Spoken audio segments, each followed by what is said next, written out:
So this is the 2006 Toyota Hiace. We're changing the brakes, rotors, and bleeding the brakes, the brake lines. This can be done on the 2006 all the way to 2012. I'll be showing where to put the jack and the jack stand.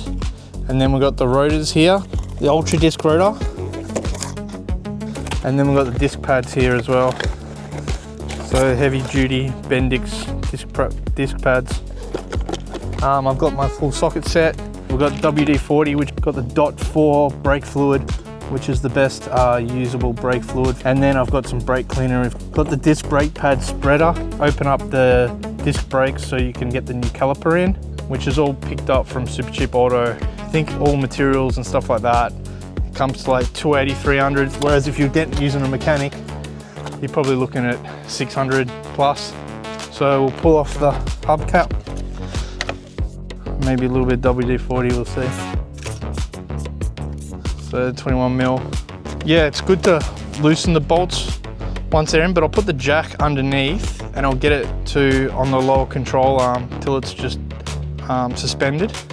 And then I don't really lift the wheel fully off until after I've loosened the bolts.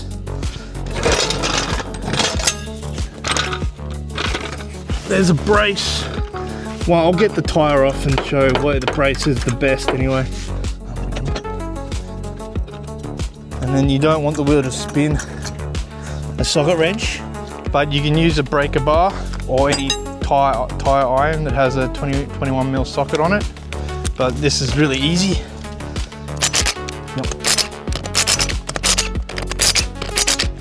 I'll just lift it a little bit more, and then we'll put a jack stand underneath for safety. Probably there.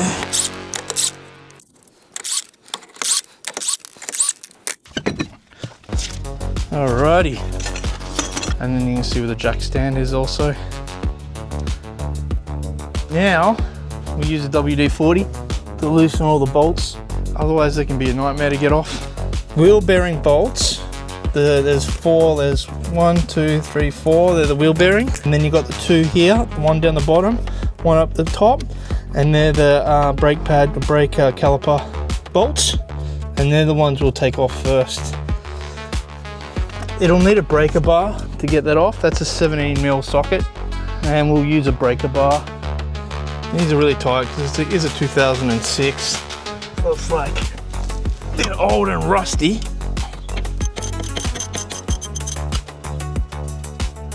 Sometimes when people are just changing the brakes, the brake pads, they just undo the top one and sometimes swing it down. But we'll be taking the brake pad completely off because we need to change the rotor.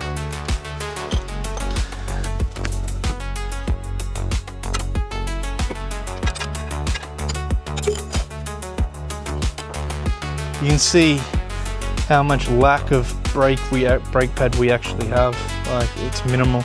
There we go. Beautiful.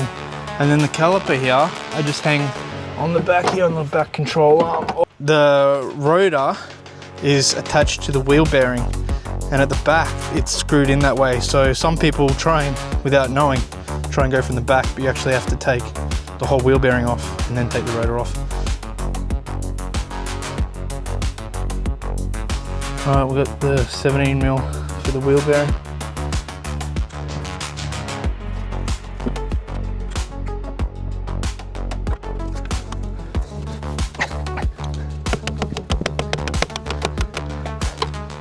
So we've got 3 of them loosened so far. Now we've got to get the 4th.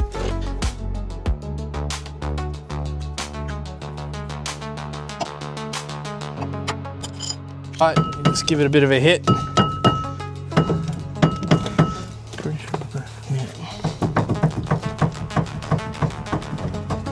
And there we go. And then you can see the bolts at the back. So there's the wheel bearing. Took a little bit anyway. You don't want to get straight into it because they've been there a while, and under the heat and pressure they seize up a fair bit. So we've got the 14 mil socket with a little extension here because you need to get past.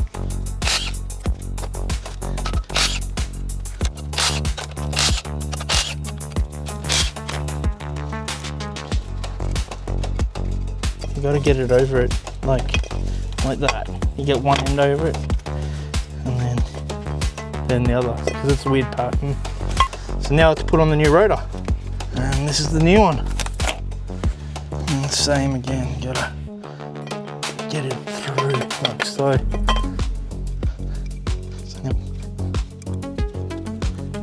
Okay. I won't fully tighten them all yet.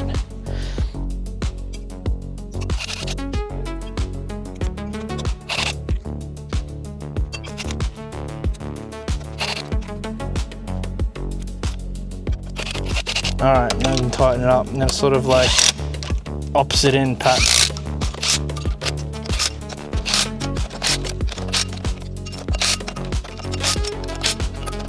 Beautiful. Then we've got the bolts here, so we can put them in first to make it easier to line it up.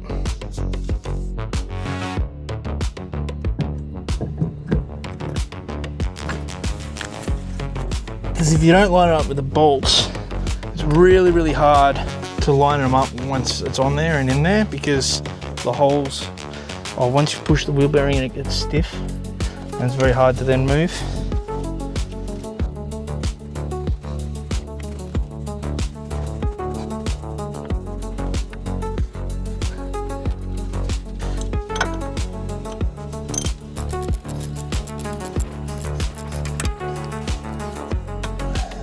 So everything's tightened with the wrench. Now with the breaker bar, I just make it a lot tighter.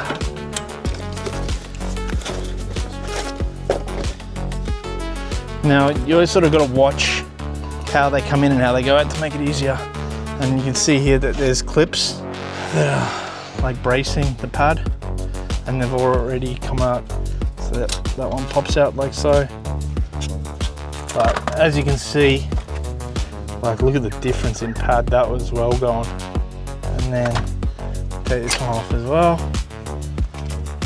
And then we've got to undo with a 10mm socket.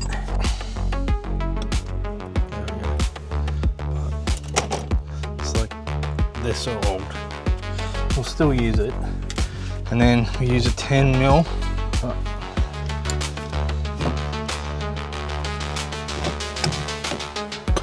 Beautiful.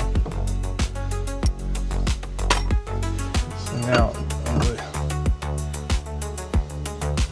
yep. So that loosens the nipple. It's a 10mm, and then we'll use the caliper spreader and we'll drip it into the bucket. And push it through here, and then.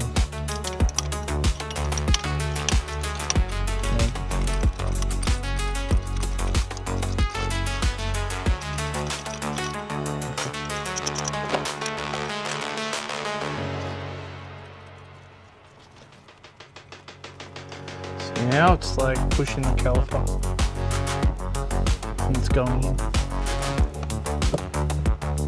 It's going in.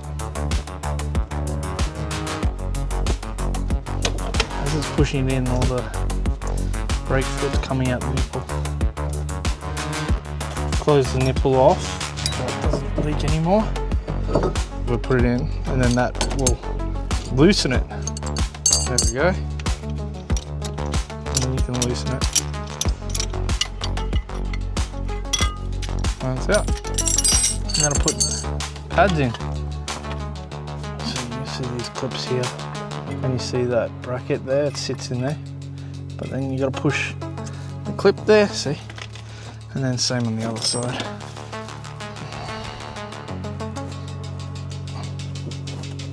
There you go. That's in. Nice. That's your first pad. And then the other side, same thing.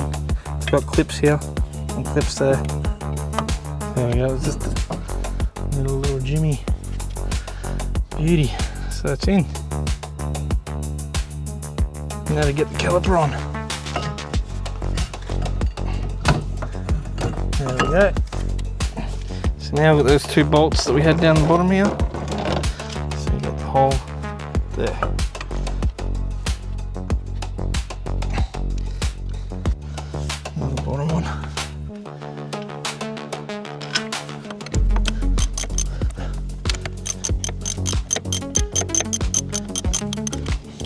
So it's just using the extension with the socket on the end, just so you got more grip.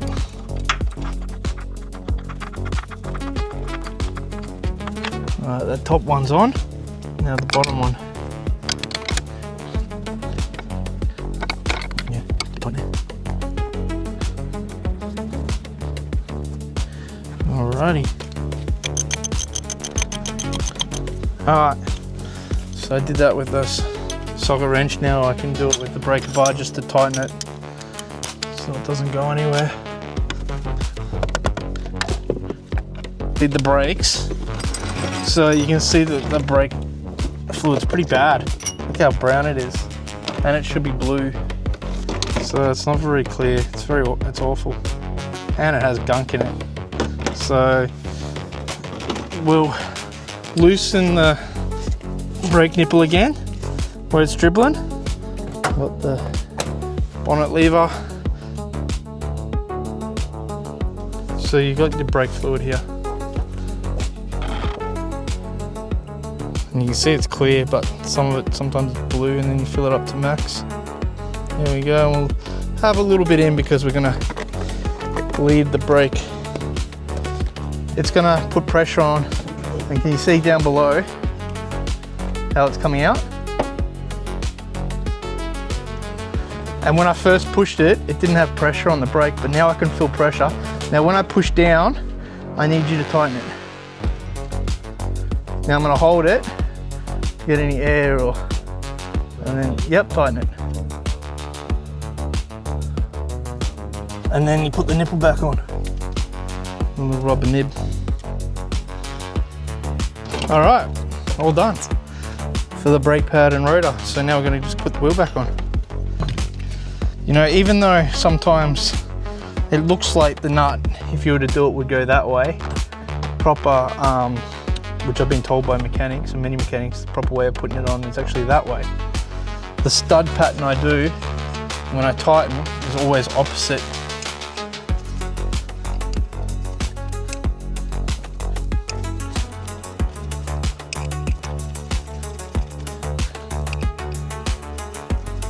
So once again, 21.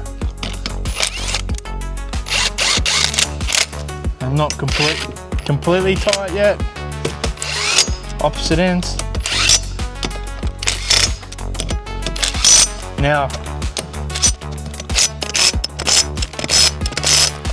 that's good. Alrighty. We've got to take the jack stand off.